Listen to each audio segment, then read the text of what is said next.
Hey guys, welcome to our channel.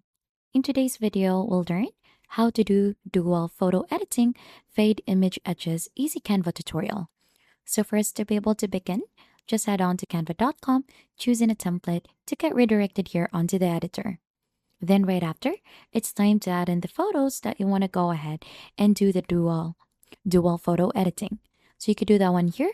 Under uploads, you'll just need to drag and drop the photos that you want to use in here.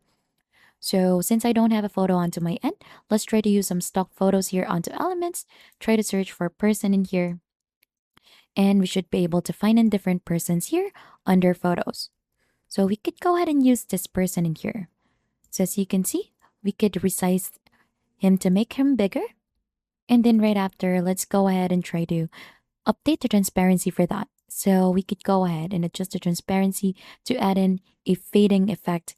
And then right after, let's add him again in here. And before that, let's also try to search in here in elements, the blur effect. So just search blur in there, and under graphics, you should be able to find in this one to add in a blur effect. And then let's right click onto the other photo, layer, let's bring this forward and let's make this bigger or readjust it as per liking.